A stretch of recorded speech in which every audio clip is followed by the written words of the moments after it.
Friends, मैं नम्रता जैन, प्रवक्ता Adinath college of education महारा ललितपुर। हम बीएड फर्स्ट ईयर की होम साइंस पेडागोजी आज क्लास पढ़ेंगे।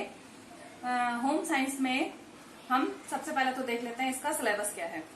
सिलेबस में हमको फर्स्ट यूनिट में पढ़ना है कॉन्सेप्ट ऑफ होम साइंस की अवधारणा, उसके बाद फिर मीनिंग एंड डेफिनेशंस, उसके बाद फिर हमको पढ़ना है इसके aim and object secondary classes के लिए, मतलब माध्यमिक स्तर पर इस होम साइंस के क्या उद्देश्य हैं और उच्च माध्यमिक स्तर पर होम साइंस के क्या उद्देश्य हैं। इसके बाद पढ़नी है हमें विशेषता, फिर पढ़ना है गृह विज्ञान का अन्य विषयों के साथ में संबंध क्या है। इसके बाद हम देख लेते हैं सबसे पहले हमारा सिनॉप्सिस, प्रस्तावना, गृह विज्ञान का अर्थ एवं परिभाषा, गृह विज्ञान की अवधारणा व प्रकृति, गृह विज्ञान का महत्व या आवश्यकता, गृह विज्ञान की उद्देश्य प्राथमिक स्तर पर, माध्यमिक स्तर पर और उच्च माध्यमिक स्तर पर, उसके बाद गृह विज्ञान का अन्य विषयों के साथ में संबंध, लास्ट में आता है हमारा कंक्लूजन या उपसंहार, फिर आता है हमारा संदर्भित ग्रंथ या रेफरेंस बुक।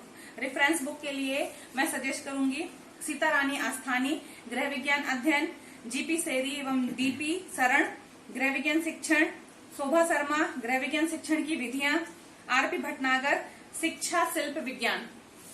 अब हम देखते हैं हमारा सबसे पहला प्रस्तावना या इंट्रोडक्शन, हमको कैसे शुरू करना है। गृह यानी कि समाज का एक आधारभूत और मजबूत ढांचा। तो गृह से ही हमारा एक व्यक्ति का जीवन यापन शुरू होता है या जन्म होता है गृह से ही। उसके बाद फिर वो अपना धीरे धीरे करके घर के बाद फिर वो अपने आसपास के एरिया में, समुदाय में, फिर समाज में, फिर राष्ट्र का, इस तरीके से वो अपना विकास करता चला जाता है। तो जब हमको घर में ही रहना है तो घर से संबंधित जो हमको ज्ञान प्राप्त होता है वह गृह विज्ञान में प्राप्त होता है। घर से संबंधित वैज्ञानिक ज्ञान ही गृह विज्ञान है। डॉक्टर राधिका, अब हमने गृह विज्ञान में अभी तक पिछली कक्षाओं में यानी कि 12th और 10th लेवल तक हमने पढ़ा था घर के संबंधित जितनी भी साज सज्जा है, पाक कला है, मातृ एवं शिशु देखभाल है, तो ये सारा जो हमारा सब विषय था ये हमने गृह विज्ञान में देखा था। अब लेकिन हमारा बीएड लेवल में जो गृह विज्ञान का क्षेत्र है वो बहुत ज्यादा व्यापक हो गया है। अब हमको गृह व्यवस्था, पाक कला, शिशु पालन, सिलाई कढ़ाई, बुनाई, इन सब के साथ साथ हमको पढ़ना है मानवीय संबंधों में तालमेल, मानवीय व्यवहार, कैसे हम पुरानी पीढ़ी को नई पीढ़ी के साथ में तालमेल स्थापित कर सकें, हम किस तरीके से एक पारिवारिक नियोजन बना सकें, फिर बजट के बारे में, फिर परामर्श व निर्देशन, साथ साथ पारिवारिक समस्याओं व इनके समाधान कैसे किया जा सके, ये सब हमारा गृह विज्ञान के, मॉडर्न गृह विज्ञान के विस्तृत क्षेत्र में आएगा। इसके बाद फिर हम देख लेते हैं, क्योंकि हमको गृह विज्ञान में इसका जो क्षेत्र है वो व्यापक इसलिए हो गया है क्योंकि आज महिला केवल घर तक ही सीमित नहीं है, बल्कि आज महिलाएं सशक्त हो गई हैं और वो घर के और जिम्मेदारियों को समझते हुए, कर्तव्यों को निर्वाह करने के लिए, महंगाई को देखते हुए अपनी घर की अर्थव्यवस्था ना डगमगाए, वो अच्छी सुचारू रूप से चलते रहे, इसीलिए वो खुद भी बाहर निकलकर धन उपार्जन करने लगी हैं। जिससे कि जो गृह विज्ञान में हमने इसमें अब बहुत सारी चीजों का तालमेल सीखना है।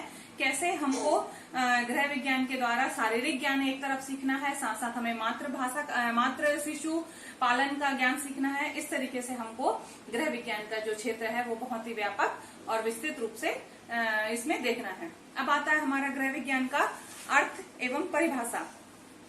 हम गृह विज्ञान के लिए कह सकते हैं घर से संबंधित ज्ञान। जब हम विज्ञान यानी कि किसी भी तर्क व सिद्धांतों का अनुपालन करना, यानी कि एक व्यवस्थित और क्रमबद्ध ज्ञान होता है जो वो किसी भी व्यवस्थित और क्रमबद्ध रूप से नियोजन करना या एक प्लानिंग के साथ में जब कार्य किया जाता है तो वो हमारा विज्ञान कहलाता है। और जब ये कार्य हम प्लानिंग करके, पूर्व नियोजन करके और क्रमिक और व्यवस्थित सिद्धांतों को पालन करके, नए नए एक्सपेरिमेंट करके, आविष्कार करके जब हम गृह से संबंधित ये सारे काम करते हैं तो वो कहलाता हमारा गृह विज्ञान। गृह विज्ञान का अगर हम संकुचित अर्थ देखें तो व्यक्तिगत रूप से परिवारों का जीवन यापन है, उनके आराम व कुशलता के घटकों का माध्यम है, और वहीं सामूहिक जीवन से प्रयुक्त कारकों और सिद्धांतों का अध्ययन है। इस तरीके से गृह विज्ञान दो शब्दों से मिलकर बना है। हम कह सकते हैं गृह व विज्ञान, घर से संबंधित जो भी ज्ञान होता है वह गृह विज्ञान के अंदर आएगा। अब 1900 उसके बाद हम देख लेते हैं गृह विज्ञान को घरेलू विज्ञान, गृह कला, घरेलू प्रशासन, घरेलू अर्थव्यवस्था आदि नामों से जाना जाता है।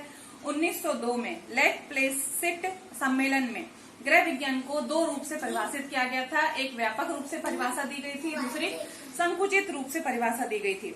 संकुचित रूप में अगर हम देखें तो गृह विज्ञान में उन विषयों को शामिल किया गया जैसे कि शिशु पालन, प्राथमिक चिकित्सा, पाक क्रिया, गृह सज्जा, गृह की व्यवस्था, उसमें समस्याएं, ये सारी चीजें हमारी संकुचित अर्थ में गृह विज्ञान को हम देख सकते हैं। साथ में हम व्यापक अर्थ में देखें तो गृह विज्ञान में उन गृह अर्थव्यवस्था उन सिद्धांतों, दशाओं और आदर्शों का अध्ययन है जिसमें कि मानव के तत्कालिक भौतिक वातावरण से संबंधित है तथा दूसरी ओर उनकी मानवीय प्रकृति व यथार्थ से संबंधित है। अतः जो हमारा गृह विज्ञान का क्षेत्र है वो बहुत ज्यादा अब बढ़ता चला जा रहा है। वो एक उसका दायरा है जो वो अब बढ़ रहा है। इस तरीके से हम अगर गृह विज्ञान को एक व्यवस्थित और वैज्ञानिक अध्ययन कह सकते हैं। अब हम देखते हैं डेफिनेशन। जीपी सेरी के अनुसार गृह विज्ञान के अंतर्गत उन सभी विषयों का अध्ययन है जो सुखी व आदर्श परिवार के निर्माण में सहायक है। अतः गृह विज्ञान एक उपयोगिता वाला विज्ञान है। साथ साथ में इसमें संबंधों पर विशेष ध्यान दिया जाता है और एक तरीके से हम कह सकते हैं कि कलात्मक व रचनात्मक क्रियाओं का एक उचित तालमेल है।